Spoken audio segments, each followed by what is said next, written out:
Good evening. Almost 3 months after beginning a cruise from hell, 6 Hantavirus passengers have finally walked free from quarantine in Bullsbrook. The 5 Australians and 1 New Zealander were taken by bus to Perth Airport before dawn for their early morning flights home. It's the end of an ordeal that began on the other side of the world on a bird-watching cruise in South America.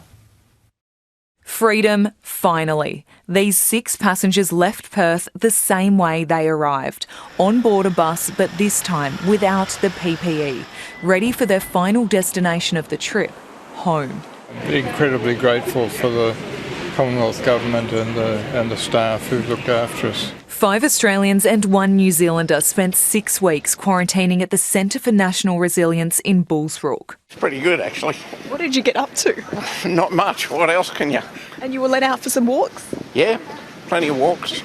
They each had their own unit, while one couple shared. Their rooms were very comfortable, all had double-sized rooms. We cared for them for all their needs, daily needs, shopping, laundry, meals, welfare checks, and of course health screening. Passing the time by birdwatching and exercise. It was a bit boring for them at times. Every passenger had 2 one-hour time slots to do outside exercise every day. A highlight, the food. Good food, quite a variety. Some good pizzas. We would speak to the passengers every day and they would take their turns in what we would, who'd be the lead for choosing dinner for the night, and every passenger would order what they liked from that. It's been nearly 3 months since the passengers boarded the MV Hondias, evacuated from the rat virus-infected ship in early May. From there, they were flown to the Netherlands before arriving in Australia and forced into 6 weeks of isolation. This was the first real test for the $400 million quarantine facility built for a pandemic. After being locked inside for the past 6 weeks, the passengers and their care team have given it the stamp of approval. Was a good facility to quarantine in? Yeah, absolutely perfect. All passengers free of Hantavirus and free to go home. Rachel Tassica, 7 News. Let's cross live now to Jeff Parry at Parliament House. Jeff, the Bullsbrook Quarantine Centre could soon be put to another use. Well, a quarantine of sorts, Tim. Confirmation today that the government's looking to turn it into a prison. It seems that those rumours that the Cook government's been eyeing off the federally owned facility have a ring of truth about them. It's got 500 beds in there, and that would go some way to relieving the overcrowding of some of the existing prisons where the conditions have been described as inhuman. Corrective Services Minister Paul Papalia today pledging he will consult with the local residents of nearby Bullsbrook. Ange? Jeff, thank you. We have exclusive pictures now of a dramatic takedown in the middle of the city. Drug and firearm officers shut down parts of busy William Street as they arrested a wanted man. Reporter Cassidy Mosconi and cameraman Trent Nind were there as the drama unfolded. This is dash cam from a rideshare car. Sitting in the back seat is a wanted man. He doesn't know it yet, but officers are watching him. It's morning peak hour in the city when police pounce. William Street brought to a standstill as the drug and firearms squad rush a Haval sedan. The target dragged out and cuffed. Our cameras were rolling as the target was put into the back of a police car and questioned by detectives. The vehicle searched, but the driver was an unlucky bystander. An Uber driver caught up in a major police takedown. I'm shocked. You're shocked? Yeah. 2 police were here, 2 police were here. Only for 4 police.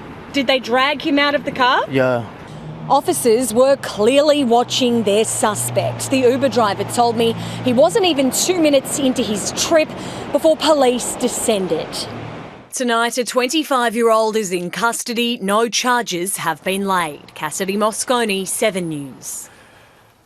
An allegedly stolen ute has smashed into a bedroom wall in Perth South, narrowly missing 2 people sleeping inside. Police say the 21-year-old behind the wheel was driving recklessly, trying to escape officers moments before the crash. You just want to stay inside at the moment, just for your safety. But it didn't feel safe. It felt like an earthquake. The entire room moved when the Hilux ploughed into the bedroom wall. Was anybody in this room? Yes,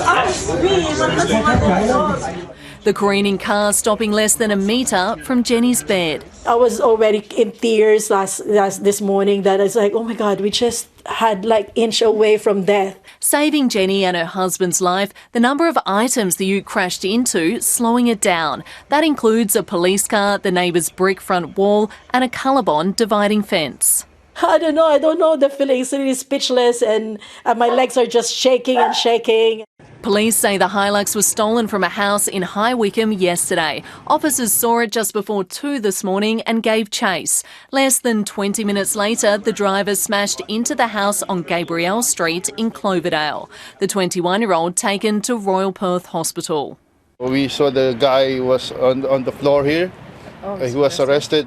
Police allege the driver stole the Hilux, drove recklessly without a licence, damaged property and then gave them false details when he was arrested.